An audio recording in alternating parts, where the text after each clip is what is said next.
Hi guys, hope you're doing well. Today we're going to have a look at exercise 52 and we're going to do something new. We've been working a while now with debtors. In Afrikaans praat ons mos van debitere en jy het nou al 'n lekker debitere joernaal kan gedoen. Byvoorbeeld by hierdie oefening gaan jy ook 'n debitere joernaal doen. Maar daar kom iets nuuts by hierdie oefening wat ons nog nie in die verlede gesien het nie. En dit is 'n nuwe joernaal met die naam van debiteure afslag. The new journal called debtors allowance. Okay, so when do we use the debtors allowance journal? There's basically two circumstances in which we will use the debtors allowance journal. Okay, the first one is when a debtor buys trading stock from us and for some other reason he returns those same trading stock or some of the trading stock that he already bought from us. He's returning it to us. That could, for instance, be clothes that he bought on credit from us, and when he went home he realized no, it doesn't fit that well, so he's trying to return it. Okay, so that's the one situation where we will use the debtors allowance journal. Okay, nou daai voorbeeld gaan ons basies by nommer 6 in hierdie oefening sien. Okay, so kom ons kyk gou na nommer 6. Hierdie is my debiteure afslag joernaal. Ons gaan nou hom gebruik om nommer 6 in te vul. Kom ons kyk gou. Ek gaan na die oefening toe. Jy kan nou in jou handboek ook volg. Jy kan ook gaan kyk by oefening 52. Especially your English learners, you can have a look there in exercise 52. Okay, so I'm going to focus on, first of all, transaction that took place on the 6th. Okay, in Afrikaans sê hulle ontvang beskadigde goedere terug vanaf B Botha en ry krediet nommer 21 vir 250 uit. Okay, so who is B Botha?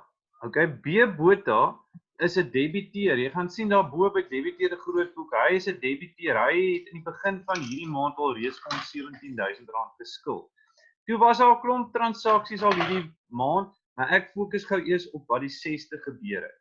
Okay. B Botha het goed wat hy by ons gekoop het hy teruggebring. Okay, jy gaan sien sommer by die eerste, on the first, he bought some stuff from us and now he's returning some of the goods. Okay. Now, the reason why he might return it, it could just be because he's not satisfied with the goods. In this case, some of the goods were damaged. Okay, it doesn't matter. He returned it. That's the important thing. He returned some of the goods. The cost price of those goods returned was 200 Rand and the selling price was originally 250 Rand. Okay, so we're not selling something to him now. We already sold it to him and he's returning it now. Okay, so this is one of those circumstances where we will be using the debtors allowance journal. Okay, so kom ons kyk gou in die debiteure afslag joernaal. Hoe sal ons dit nou invul? En dit is baie maklik. Jy gaan dit baie maklik vind. Okay, eerste van alles, dit op die 6de plaas gevind. Wie is die ou wat dit teruggebring het? B Botha. Okay, maar nou dokument. Ons kan nie nou vir hom 'n faktuur gee nie. Remember, invoice is when he buys the goods. He didn't buy it now. In fact, he returned the goods. So now we're giving him a new document called a credit note. In Afrikaans praat ons van 'n kredietnota. Nou ons kan nou nie dit daar uitskryf nie. So ons skryf net KNCN for credit note. Okay, B Botha is debtor number 1 and the selling price and the cost price. Okay, so that's how it looks. Okay. So this transaction, once again, is an example of a debtor returning goods. 'n Debiteur wat van die produkte wat hy by jou gekoop het, van die handelsvoorraad wat hy by jou gekoop het, terugbring. Okay. Hoekom hy dit terugbring, maak nie regtig saakie. In hierdie geval sê hulle van die goed was beskadig. Dit kan ook wees dat hy net nie tevrede is.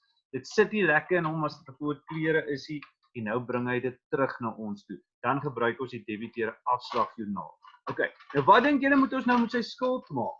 Okay, we've got to decrease his debt because we said, okay, we accepted the stuff that you returned. You already issued him a credit note. So now we've got to decrease his debt. So if we go to the debtors ledger, okay, there's Mr. Let's go to his account. Okay, there is B. Botha. Okay, now B. Botha, you will see in the beginning of the month, there was a balance of 17,000. Then something happened on the first and something happened on the third. We're not focusing on that. We're going to go straight to the 6th. Okay, now the 6th was the one we just did. We said we issued him a credit note. This is in the debtors allowance journal. Now what's happening to his debt? His debt is decreasing because we can't expect him to pay for it. He returned the goods. So on the credit side, his debt will decrease with the selling price, the original selling price of 250. The 1,000 rand decreases with 250. En nou skuld hy net vir ons 750 rand. Reg, dis die eerste voorbeeld van 'n debiteure afslagjoernaal. Goedere wat teruggekom het, dit was beskadig in ons geval, maar dit kan ook net wees dat hy nie tevrede is daarmee nie en hy wil dit terugbring. Okay, wat is die dokument wat ons gebruik? 'n Kredietnota. Okay, so let's have a look at the second example of when we're going to use the debtors allowance journal. So I'm going back to the exercise. I'm going to have a look on the 8th to see what's happening there. Op die 8ste sê hulle, reik weer kredietnota aan G-Komedie uit vir goedere wat nie volgens voorbeeld was nie, R500. Die verkoopprys van die betrokke goedere was oorspronklik R1,494 en die kosprys R830. En hierdie debiteur is nou G-Komedie, het ingestem om ons goedere te hou na die afslag toegestaan is. In other words, he's not returning the goods. Okay, remember, number 6, he returned the goods. Number 8, he's keeping the goods, we're just giving him a little bit of discount. That could be, there might be some slight problem with the goods, maybe the quality isn't that good, so we convinced him to keep the goods by giving him a little bit of discount. This is the second example of using a debtors allowance journal. Okay, so kom ons gaan kyk, hoe gaan ons hom inskryf in die debiteure afslagjoernaal? Vra vir jouself af, hoeveel afslag het ons vir hom gegee?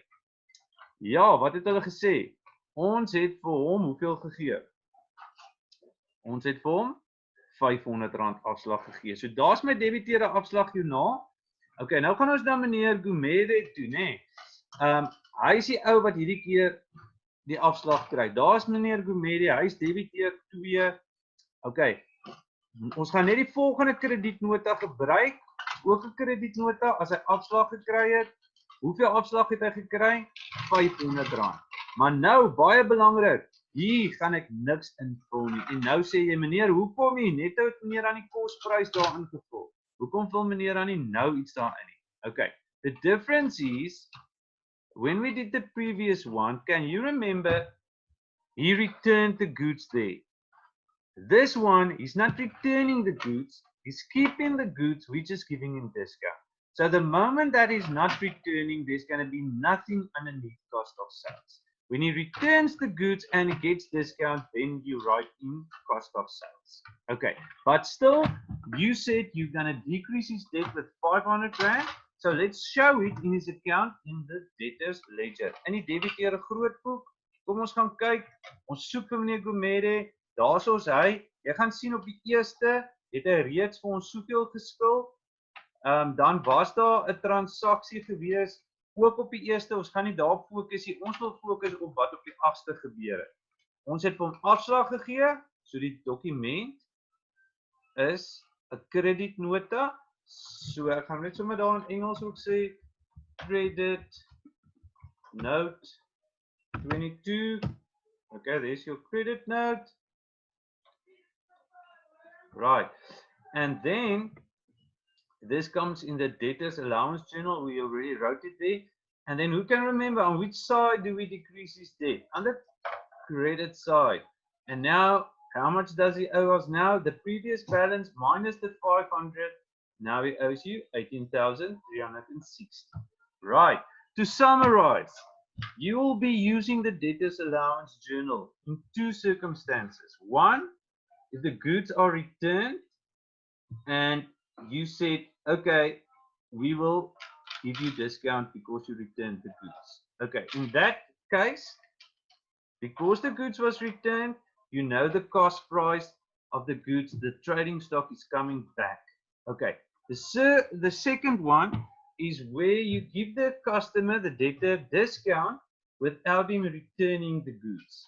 Okay, because the goods wasn't 100%, you're just giving him a little bit of discount to make him happy. Okay, in this circumstance, we didn't get the goods back, so there's no cost of sales, no trading stock coming back to us. Okay, baie sterkte met oefening 52 en gooi jouself goed doen daar.